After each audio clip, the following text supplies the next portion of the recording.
그다음에 을 119호 중에 1은 계엄 당시 각 부대 출동 인원 및 현황, 그다음에 대통령의 지시사항에 대해서 포함된 내용이고, 을 119호 중에 2 역시 계엄 당시 각 부대 출동 인원 및 현황, 그다음에 계엄 당시에 대통령의 지시사항에 대해서 기재된 내용입니다. 그다음에 을 125 중에 1 동영상은 그 특전사 출동 당시 특전사 출동이 늦은 이유인데요. 그 곽종건 증인신문 때 저희가 동영상으로 이미 제시를 한 바 있습니다.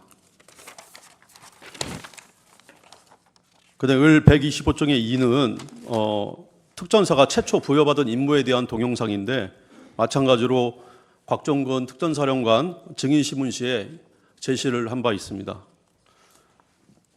을 125 중에 제3호는 곽종근 사령관이 대통령으로부터 전화를 받은 횟수의 변화와 관련된 동영상 내용인데요. 마찬가지로 곽종근 특전사령관 증인신문시에 동영상으로 제시된 바 있습니다. 그다음에 을 125 중에 제4호는 국방부 장관이 계엄 당시에 곽종근 사령관에게 지시한 내용과 관련된 곽종근 사령관의 진술 내용입니다. 마찬가지로 증인신문시에 제시된 바 있습니다. 그다음에 을 125 중에 5는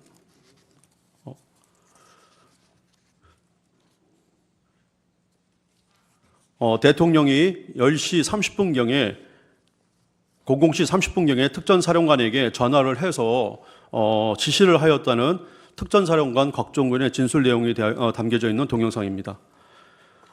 을 125 중에 6은 김현태 707 부대장이 특전사령관으로부터 지시를 받았다는 내용에 대한 동영상입니다.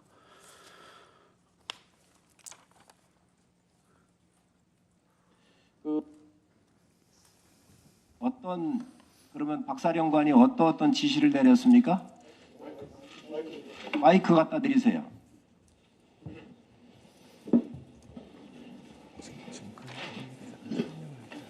예, 저한테는 150명 넘으면 안 된다.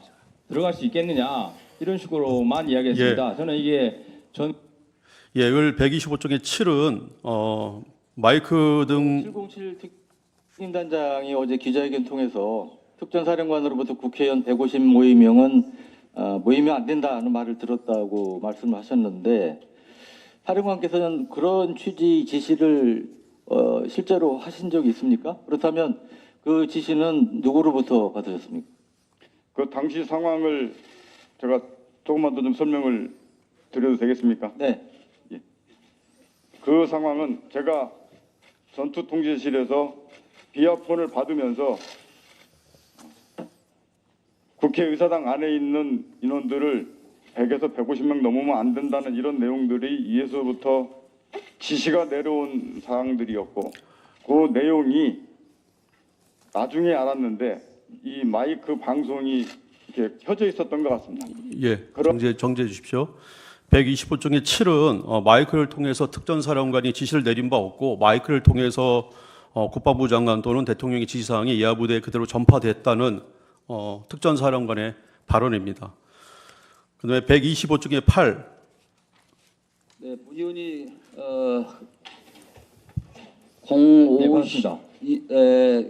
4일 날 새벽 05시 50분경에 50에서 55분 사이에 어간에 국회 지하 통로를 통해서 본청으로 들어오는데 우리 특임단장과 약 10여 명의 계엄군들이 무장을 하고 계셨어요.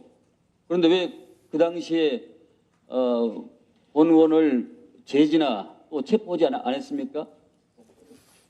네, 제가 창문을 들어가게 된 계기는 정문에서 몸싸움이 격해지면서 우리 국민들과 부대원들의 안전이 우려가 됐습니다. 그래서 사령관께 얘기를 하고 부대원들을 뒤로 물렸습니다. 그리고 다른 문을 찾고자 했고 열려있는 창문을 찾아봤으나 없었습니다. 그래서 제가 깨고 들어가서 정문 쪽으로 가서 안쪽에서 정문을 확보하자고 얘기하고 들어갔습니다. 아니 본 의원을 지하 통로에서 마주쳤잖아요. 예, 그렇습니다. 그때 상황 판단이 어땠냐 이런 얘기. 저는 이제 의원님을 알기 정지해 때문에 주십시오. 125 중에 8은 국회 본관 진입 시에 707 부대장이 진입하는 과정과 임무에 대해서 설명한 내용이고 당시 시민들의 안전을 위해서 창문을 깨고 들어갔고 주요된 임무는 국회 본관 현관을 정문을 확보하는 것이고 마찬가지로 국회의원 체포 지시가 없었기 때문에 안기벽 위원과에 대해서는 아무런 조치를 취하지 않고 인사만 하고 지나쳤다는 내용입니다. 을 125중에 9는 707 부대장이 김용현 전 국방장관의 지시사항을 전달하는 것이었다. 그리고 김 전 장관이 특전사 지휘부에 최소한 100여 통의 전화를 하며 지시를 한 것으로 추정되며 이 과정에서 국회의원을 끌어내라고 하는 지시 내용을 들었다고 말했습니다. 사실입니까? 정지해 주십시오. 125 중에 9는 707 부대장이 특전사령관으로부터 지시를 받았다는 내용인데 국회의원을 끌어내라라는 지시가 없었고 150명이 너무 안 되는데라는 뉘앙스의 얘기를 들었는데 그 뉘앙스의 내용이 국회 본청 안으로 빨리 들어가라라는 취지로 받아들였다는 내용입니다. 125 중에 10 설명하겠습니다. 비상계엄이라는 사항은 어떻게 알았습니까? 저는 그때 이제 사안이 심각한 상황이 있다고 해서 YTN을 사무실에 YTN을 틀어놓고 있는데 갑작스럽게 대통령께서 긴급 담화하시는 마지막 가운데서 동시에 제가 봤습니다. TV를 보고 아셨다? 네네. 그래서 지통제지를 받고 그러면 명령은 언제 수령했습니까?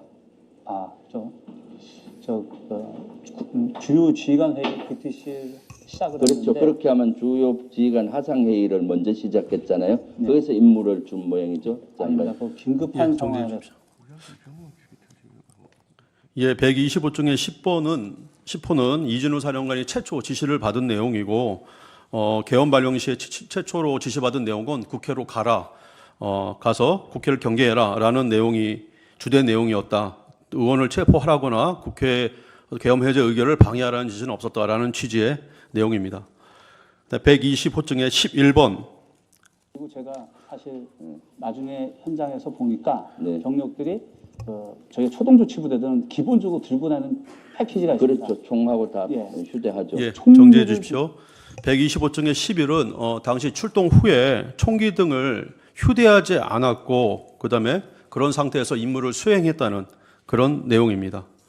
125 중에 12 작전 중간에 대통령 윤석열 대통령으로부터 지시나 전화를 받은 적은 있습니까? 한 차례 정도 오셨는데 한 번. 지금 기억에 지금 다 정신이 하나도 없습니다. 네. 그때 전화가 너무 많아가지고 오셔서 똑같은 걸 물어보셨습니다. 어떤 걸 물어보죠? 거기 상황이 어떠냐. 네. 그래서 똑같은 얘기를 했습니다. 굉장히 이제 복잡하고 우리 인원이 이동할 수도 없다. 그랬더니 가만히 들어보시다가 알겠다고 하시고 더 전화 끊으셨습니다. 정지해 주십시오. 계엄 당시에 이진우 수방사령관이 대통령부터 통한 횟수는 한 번이고 그 내용은 부대의 상황을 물어보는 것이었다라는 취지의 내용입니다. 125 중에 제13번.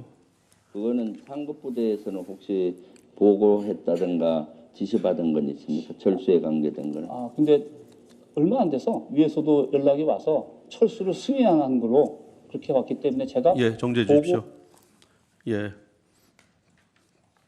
125 중에 13은 당시 상황 계통으로 철수 지시가 내려왔다는 취지의 진술입니다. 자, 그러면 지금부터 잠시만 주목해 주시기 바랍니다. 제가 구독자분들을 위해서 선물 하나를 준비했는데요.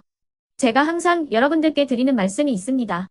뉴스만 평소에 잘 챙겨보셔도 돈이 되고 돈을 벌 수 있다라고 말씀을 드렸는데요. 여러분들은 여기 보시는 삼성전자 뉴스를 보고 어떤 생각이 드세요? 아니면 정치인들의 뉴스, 날씨 뉴스를 보고는 어떤 생각이 드시나요? 그냥 뉴스만 보고 끝내는지 아니면 이 뉴스를 어떻게 이용할 수 있는지 이 부분을 고민하고 계시는지를 되물어보고 싶습니다. 그 이유가 뭐냐 하면 제가 지난번에 여러분들께 뭐라고 말씀을 드렸었죠? 지금은 반도체 섹터를 눈여겨보셔야 한다고 말씀드렸습니다. 그리고 나서 이런 썸네일들 뉴스를 통해서 많이 보셨을 겁니다. 반도체 내용이 이슈가 됐을 때 부자들은 어떻게 생각한다? 반도체 관련주들은 뭐가 있는지, 어떤 종목이 가장 좋은지, 어디에 투자해야 돈이 몰리는지 자연스럽게 생각한다고 제가 말씀을 드렸죠. 그 이유가 뭐냐 하면 부자들이 봤을 때는 이슈가 곧 돈으로 이어지고 그 이슈가 나에게 돈을 벌어준다는 경험적 확신이 있기 때문에 부자들은 항상 이런 사회적 이슈를 관심 있게 챙겨본다고 제가 말씀을 드렸습니다. 이번에도 마찬가지인데요. 제가 지난번에 시청자분들과 함께하는 주식으로 수익 내기 이벤트를 진행했었죠. 당연히 100% 무료로 진행을 했었고요.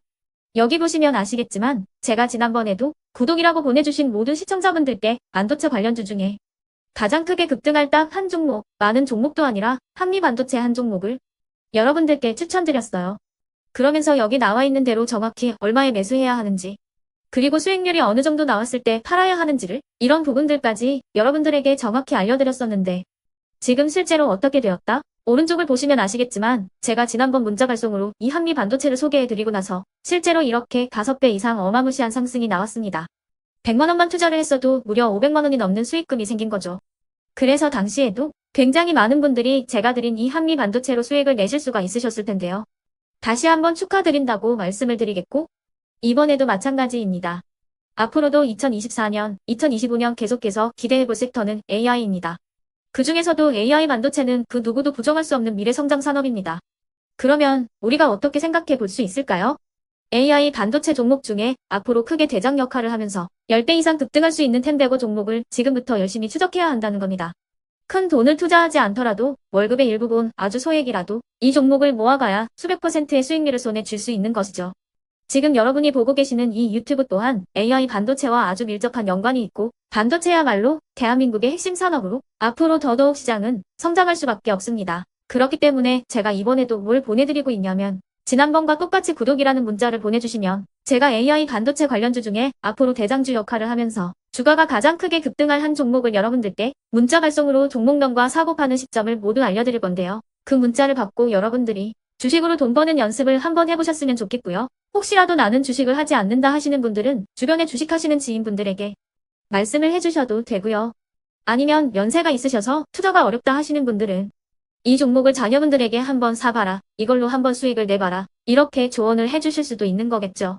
그래서 지금 이 영상을 보시는 시청자분들 중에 나도 이번 종목이 좀 궁금하다 하시는 분들은요, 누구나 상관없이, 그리고 어느 시간대나 상관없이 부담 없이 010-2514-5930번으로 구독이라는 문자 보내주시면 제가 이번에도 똑같이 무료 추천 급등주 문자를 보내드리겠습니다. 이해되시겠죠? 제 번호 010-2514-5930번으로 구독이라는 문자 보내주시면 여러분들이 직접 이슈를 통해서 돈 버는 연습을 해보실 수가 있는 거고, 제가 돈을 받는 것도 아니고 투자를 대신해 드리는 것도 아니기 때문에 부담 없이 신청해 주시면 되는 겁니다. 그리고 수익이 나면 저는 다른 것은 하나도 바라지 않습니다. 제 채널에 구독, 좋아요 한 번씩만 눌러주시라, 이렇게 다시 한번 말씀을 드리겠습니다.